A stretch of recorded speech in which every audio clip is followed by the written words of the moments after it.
got some Burpee gardening seed tape.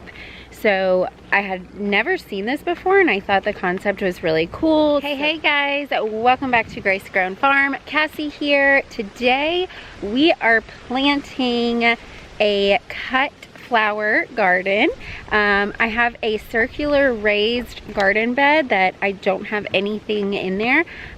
We did have some onions and some nasturtiums in there, and we ended up pulling out all of the onions. They just, honestly, when I bought them, I thought they were green onions, to be completely honest, and then found out that they were sweet onions, so I planted them pretty close together because I thought I was just gonna be cutting the sprouts, if you will.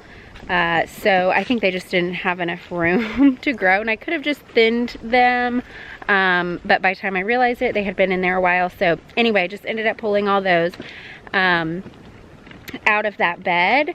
So we've already got it full of great soil ready to use.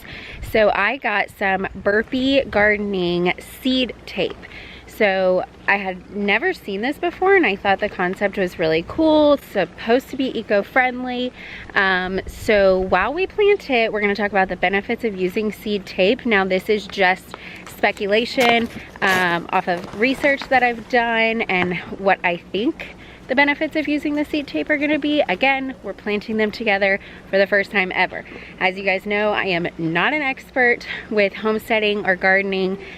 We've been doing this for about a year now, going on a year and a half. In June will be a year and a half, so it's middle of April, so over a year. But we are just learning as we go and sharing that journey, so don't come for me if you try it and it doesn't work, or if I try it and it doesn't work. I'll keep you guys posted. I love sharing all of the trial and errors that we do out here on our homestead and farm, like I said, as we continue to grow.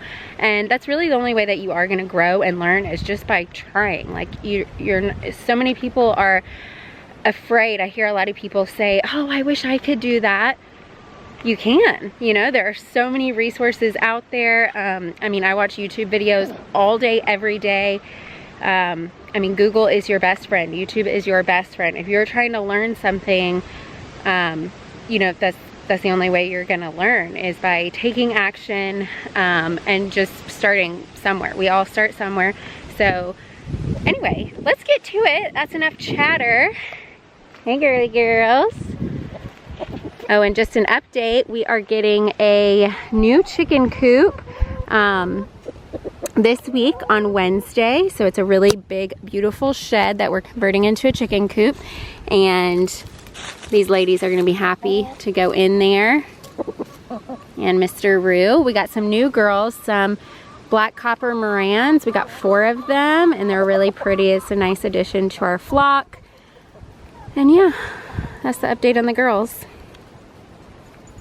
But first things first, we need to fill up our watering can using our hand pump shallow well right here, so that we can make sure this bed is thoroughly watered before we start planting in it. I've been watering it every now and again, just to keep the soil alive, but I didn't water it this morning or anything. So let's go ahead and do that.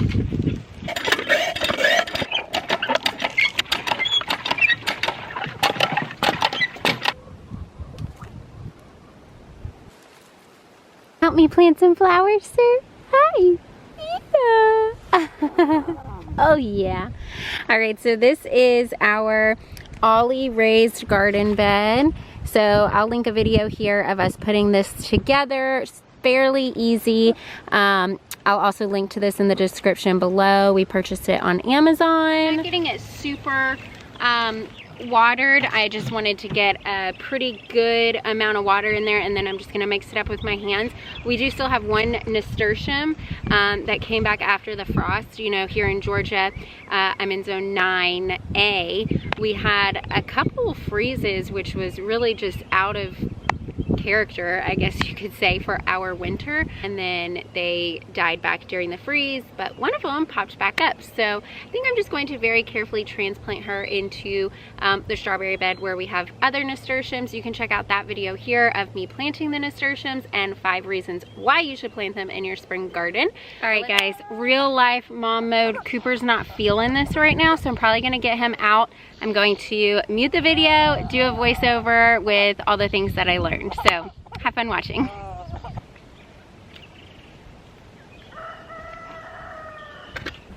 All right, first let's talk about how to use the Burpee gardening seed tape. So first you'll want to prepare your soil. Here I'm using a garden tool to mix in the water and loosen the soil a bit since it's been a while since we've prepared this bed. Next I'm going to take my stick, and if you have a fancy gardening tool, that'll work here too. And basically I'm just creating 3 rows about 1/4 an inch deep that I can lay the seed tape down into. Now you don't need to make any holes for the seeds because it comes in a tape. Next you're going to roll out your seed tape. Just be careful not to break it or make any unnecessary tears. And I basically just laid it out, measured it on my rows, and then tore it. It is perforated on the rows, so it makes it really easy to tear. And then I just went along and measured all of my rows, tore it off, and then laid it down and lightly covered it with soil. I also wanted to let you guys know of a couple of the benefits of using the seed tape. So one thing I found was the precise spacing. So seed tapes are pre-spaced with the seeds, which makes it really easy to ensure that you have that consistent spacing between plants, so you don't have to go back and thin them out later. Another benefit is it's really easy to plant. So obviously, because it's pretty much done for you, it's super easy to just lay down, and it eliminates the need for measuring and spacing out the individual seeds, which can be a little bit time consuming. Another benefit is improved germination. So seed tapes are designed to provide optimal growing conditions for the seeds. The tape actually protects the seeds from birds and other pests, and it helps to keep the soil moist, which can provide improvement for those germination rates. Now, this is my first time using the seed tapes, so I will definitely report back on how they actually end up working out. Thank you guys so much for hanging out with us today. If you like the content that I am putting out there, please subscribe, help support our tiny little growing homestead and farm, and click one of these videos, watch it, and I hope to catch up with you guys soon.